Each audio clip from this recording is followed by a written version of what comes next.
Welcome to Dark Crime Stage. Bersama saya Setia akan membawakan cerita kriminal dan kisah sedih dari dalam dan luar negeri. Jangan lupa untuk subscribe. Hai sobat, bagaimana kabar kalian? Semoga bahagia, sehat selalu. Kali ini saya akan membawakan cerita yang datang dari Kabupaten Deli Serdang, Sumatera Utara. Sungguh menyedihkan, sebuah peristiwa yang dialami oleh seorang gadis yang masih belia dan duduk di bangku SMA.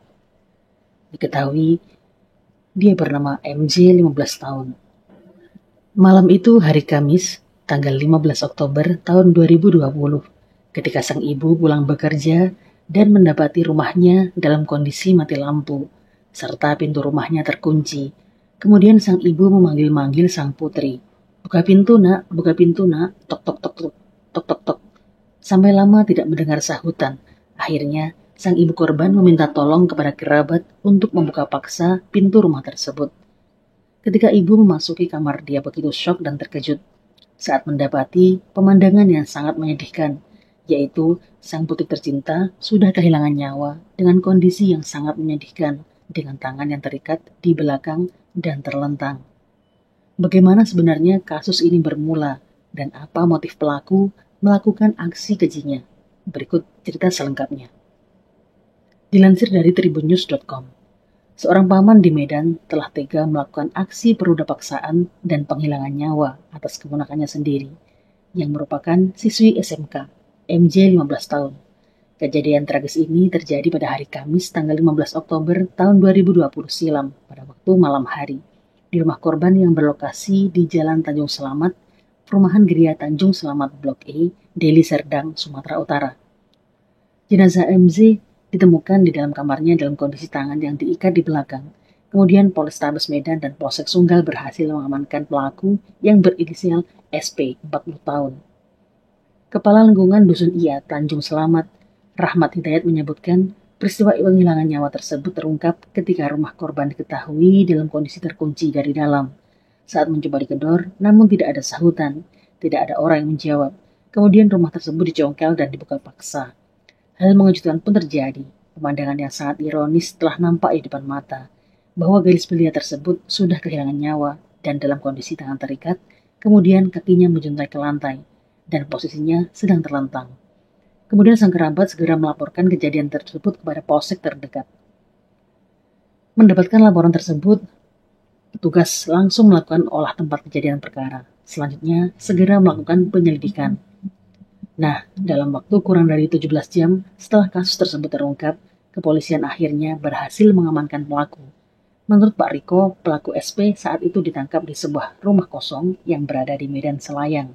Di sini ada 3 tersangka yang diamankan, yaitu saudara SP dan 2 rekannya, MH dan SH rekannya. Mereka berperan sebagai penjual hasil kejahatan yang dilakukan oleh saudara SP, katanya. Kapolrestabes Medan Kombes Pol Riko Sunarko membenarkan bahwa korban ditemukan dalam kondisi tangan yang sudah terikat dan kakinya menjuntai ke lantai. Ketika ibu korban masuk ke dalam rumah, ia mendapati anaknya yang masih berusia 15 tahun tersebut sudah tergeletak di kasur dengan kondisi tersebut, kata Pak Riko di hari Jumat 16 Oktober tahun 2020. Pak Kapolres mengatakan bahwa motif pelaku melakukan aksi kejahatan tersebut adalah karena desakan ekonomi, yaitu terlilit hutang piutang. Sedangkan dia bermaksud untuk meminjam uang kepada sang kakak, namun kakaknya tidak memberikan pinjaman, hingga akhirnya pelaku nekat melakukan aksi kejamnya kepada sang keponakan. Sementara itu, kepada polisian, SP mengakui perbuatannya yang telah meruda paksa keponakannya dan menghilangkan nyawa keponakannya itu karena pengaruh obat-obatan yang sedang ia konsumsi. Ia sedang dalam pengaruh narkotika. Dikutip dari tribunmedan.com.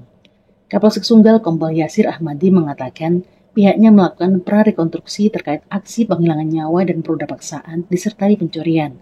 Ada 21 adegan yang diperagakan terungkap bahwa pelaku hanya sendiri melakukan aksi penghilangan nyawa tersebut. Nah, sementara ini pelaku hanya sendiri melakukan aksi tersebut. Ucap Pak Yasir pada hari Sabtu tanggal 24 Oktober 2020 lalu. Selanjutnya ketika disinggung terkait apakah pelaku sempat mengintip korban yang sedang tidur lalu melakukan aksi onana sebelum menghilangkan nyawa korban, Pak Yasir membenarkan, ya, pelaku melakukan aksi tersebut. Setelah melakukan penyelidikan dan pengembangan kasus, kemudian terungkaplah bahwa peristiwa itu berawal ketika pelaku mendatangi rumah ibu korban yang merupakan kakak kandungnya sendiri dengan maksud dan tujuan untuk meminjam uang untuk pembayaran hutang. Namun sang kakak tidak memberikan pinjaman kepada pelaku. Akhirnya pelaku menaruh dendam dan kesal. Kemudian ketika sang kakak atau ibu korban berangkat bekerja, menurut saksi dan hasil pengakuan pelaku, diketahui pelaku masuk ke rumah korban sekitar pukul 4 sore. Dan kemudian ia menjumpai keponakannya dan menanyakan di mana ibunya menyimpan uang dan barang berharganya. Namun sang keponakan menjawab, "Saya tidak tahu di mana mama menyimpan uangnya." Karena geram, kemudian pelaku melakukan penganiayaan kepada sang korban. Kemudian mengikat tangannya dan dalam kondisi pingsan, dia merudah paksa keponakannya sendiri. Tak sampai di situ, ia kemudian menggasak 4 unit handphone dan sebuah laptop. Selesai melakukan aksi kejinya, ia langsung keluar rumah. Pelaku SP akhirnya berhasil ditangkap di Pasar 3 Tanjung Sari sekitar pukul 23 waktu Indonesia Barat. Saat ditangkap, di saku celananya hanya tertinggal uang senilai Rp150.000. Tersangka mengaku baru saja menghilangkan nyawa orang. Dia pun sempat dihakimi massa, ucap Pak Riko. Setelah melakukan pengembangan lebih lanjut, Kapolsek kemudian mengetahui terdapat 2 rekan SP yang membantu menjualkan laptop dan handphone korban, yang mereka juga ditangkap kurang dari 17 jam dari kejadian. Polisi juga menginterogasi pelaku. Kenapa dia mampu melakukan segala perbuatan kejinya kepada korban? Karena desakan militan hutang, dan akhirnya ia membuat pinjaman kepada sang kakak dan mengalami penolakan. Rasa sakit hati dan dendam yang memicu aksi nekatnya melakukan perbuatan keji tersebut. Ketika sang kakak tidak berada di rumah dan dia tahu hanya keponakannya sendiri, maka dia bermaksud untuk merampok atau meminta paksa uang kakaknya. Namun sang keponakan mengatakan, "Saya tidak mengetahui di mana ibu menyimpan uang. Jadi, saya langsung saja melakukan aksi tersebut," ucap SP. Keterangan awal dari tersangka, dia minta korban menunjukkan di mana ibu menyimpan semua uang dan barang berharga miliknya. Namun kemudian tersangka membekap dan menyumpal mulut korban, lalu mengikat tangan korban di belakang. Ketika korban pingsan, maka dia melakukan aksi perudah paksaan. Dan saat itu, ketika korban sempat tersadar dan berteriak minta tolong, SP langsung membekapnya dengan bantal dan guling. Ternyata, korban masih saja berusaha untuk berteriak. Akhirnya, dia mencekik leher korban, hingga korban kehilangan nafas dan meninggal dunia. Kini pelaku bersama barang bukti sudah diamankan dan dimasukkan ke dalam sel penjara Polsek Sunggal. Pada hari Jumat tanggal 23 Oktober 2020, sebanyak 21 adegan diperagakan oleh tersangka saat menjalani prarekonstruksi penghilangan nyawa terhadap keponakan sendiri, MJ, di Tanjung Selamat, Perumahan Gria Tanjung Selamat, Sunggal, Deli Serdang. Kapolsek Sunggal Kompol Yasir Ahmadi menjelaskan bahwa prarekonstruksi tersebut dilaksanakan guna melengkapi berkas penyidikan hari ini.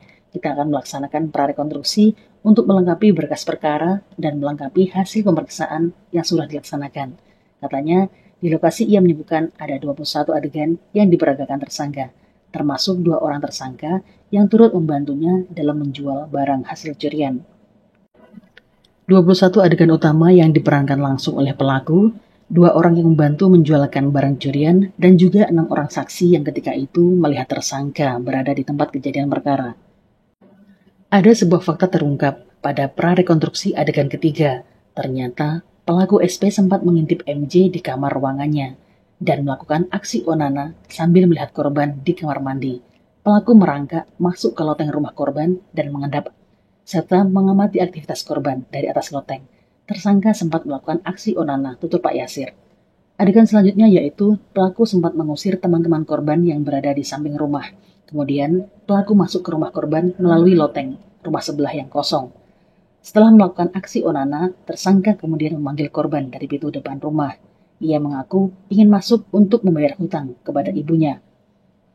MJ yang awalnya curiga pada pelaku akhirnya membukakan pintu. Lalu korban sempat bermain HP di ruang tamu. Dan tiba-tiba tersangka menutup pintu rumah dan mengujinya dari dalam. Bukannya membayar hutang, namun SP malah mengancam korban supaya memberitahukan di mana ibunya menyimpan uang dan barang berharga. Namun korban tidak memberitahukan. Selanjutnya terjadilah aksi keji tersebut. Korban yang mencoba melawan sempat berteriak, namun karena kondisi di luar sangat hujan deras, maka suara teriakan itu pun tidak terdengar oleh tetangga. Saat menggelar proses rekonstruksi, banyak sekali warga masyarakat dan kerabat yang mengutuk perbuatan pelaku. Mereka mengucapkan kata-kata pedasnya, bahkan ada yang minta untuk menghilangkan jenis gendernya.